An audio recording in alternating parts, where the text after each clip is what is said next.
আমাকে কি ভেবেছিস 78 dispatch করে দিয়েছি। সব আনন্দ না নিরানন্দ করে দেবো একদম। In this video, you will notice that the HDFC manager was yelling at his subordinates. He was even using abusive words. This is the work culture in the sales departments in India. This is not abnormal. This is actually very close to day-to-day reality for a lot of us. Now, you imagine you are having a one-on-one conversation with your client and your client is telling you, "Hey Rahul, I told the same thing to you 100 times. You don't get it. Why? What is the problem? How many times should I tell you?" Would that demotivate you? Of course it does. Now the same thing is extrapolated and the HDFC bank scenario, the manager is yelling at individuals in a larger group. Now that will take away the confidence of the employees completely.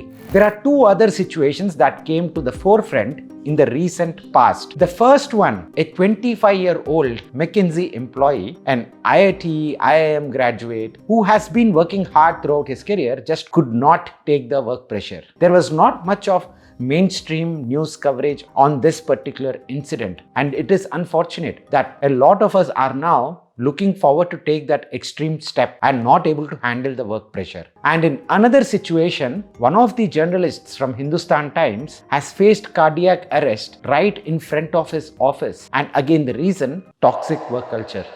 Now, if you take a step back, toxic work culture has always been there, but the intensity of this work culture, toxicity within the work culture, has been increasing leaps and bounds. Now, why is this happening?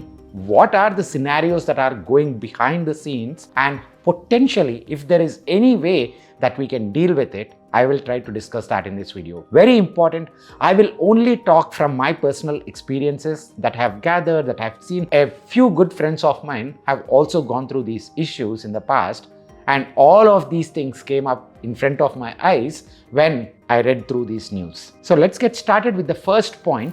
What are the types of pressures that we as individuals are facing right now? The first thing is we are fighting our own internal battles. We want to be on the top. We've worked hard to get to a particular stage. Why do we want to stay behind in the rat race?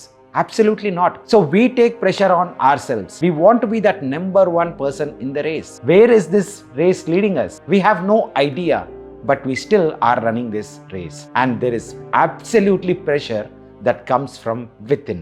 Before going and trying to see what the corporates can do or what the overall society at large can handle these situations with, it is up to us first of all to make sure that we are in a position to understand it and also deal with it. And it's completely up to us to deal with it. The second pressure we are facing is from the company side, the corporate side. End of the day, all corporates care about is profits, revenues.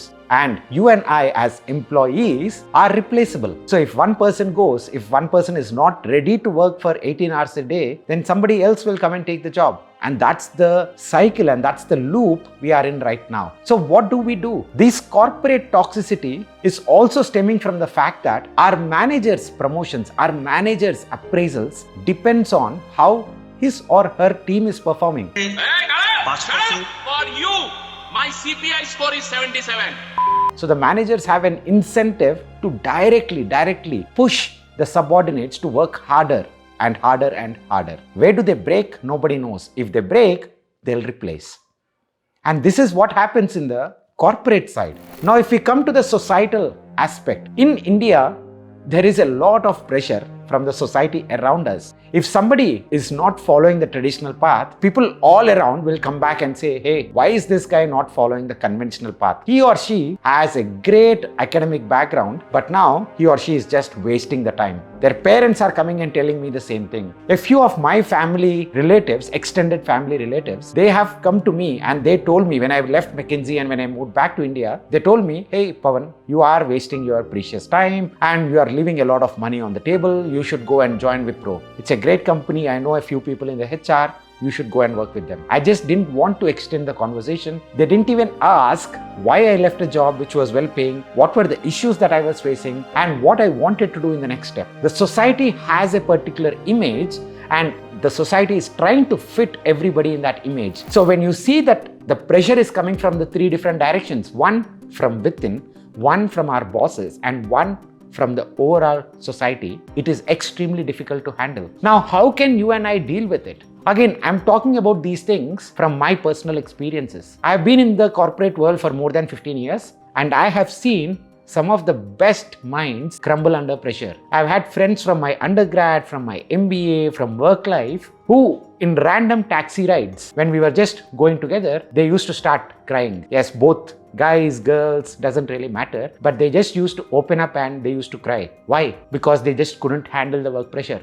And they did do great things even after. It's not that they were not capable, but those situations, those moments will lock us in a particular frame of mind. And one of the realizations that I have is we can't control these situations, but there is one thing that we can definitely do. We should be sharing these things with our friends, family, colleagues, whoever it is, because at least we feel better by sharing things and we understand that it's not just us, but there are a lot of other people who are also going through similar situations, but nobody talks about these things. And as we grow older in our careers, our ego stops us from talking these things in front of a wider audience. So please be comfortable talking about these things in front of your friends, family, for your own good. The second thing, it's not just about conversation with a friend or family, but also there is nothing wrong seeking professional help.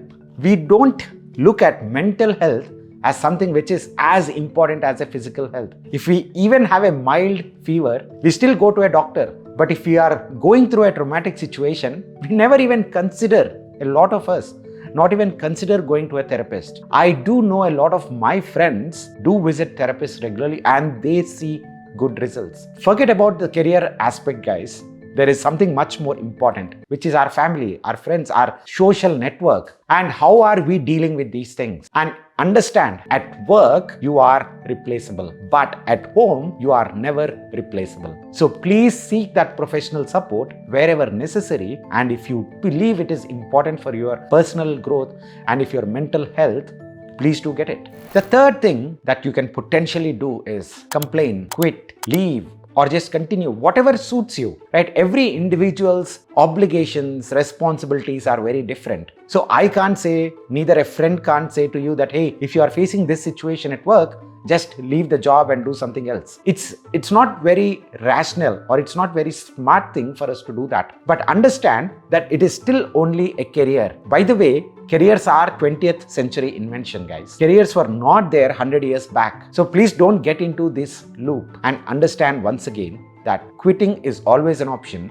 and continuing in that same role is only by choice, or probably you want to fulfill your other obligations. So never ever take it to heart, and depending on your personal situations and circumstances, take that call. The fourth thing that I would highlight, one of the good ways is taking out that me time. What is the me time? For me, I used to personally follow going to a gym, having a very, very specific routine every single day. I worked in McKinsey, which is like a pressure cooker environment, for 8 years. Imagine if I wouldn't have this particular routine, I would have gone crazy long back. Even if it's a 4 a.m. start to the day, and even if it's a midnight end on any given day, I still used to go to the gym either for a swim or for a run, doesn't really matter, or being on the treadmill, just completely disconnect from all the devices, and I used to focus on that. That is my me time, and making sure that my body is actually going through some different type of routine and me focusing on something else other than work. I believe, in my opinion, that kept me sane for much longer.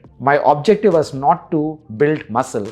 My objective was to just cut out from work on a daily basis. Whatever it might be for you, reading a book, playing guitar, that me time does help. Again, guys, I'm saying all these things are only coming from personal experiences. And finally, these are the things that we can do, but I hope that corporate governance specifically is geared towards employee well-being. Yes, it sounds funny that corporate governance towards employee well-being, but it does happen in a few companies. So if it happens at a majority of them, that's a good thing. And the societal expectations, I believe that we as a nation are moving towards that developed mindset where we don't worry too much about what the others are doing and if they fit into that mold versus not. But it might be a few years away, and until that point, at least we need to make sure that we are not defining ourselves, we are not defining our identity based on the jobs that we do. Thank you guys, take care, and we'll see you again in the next one. Bye bye.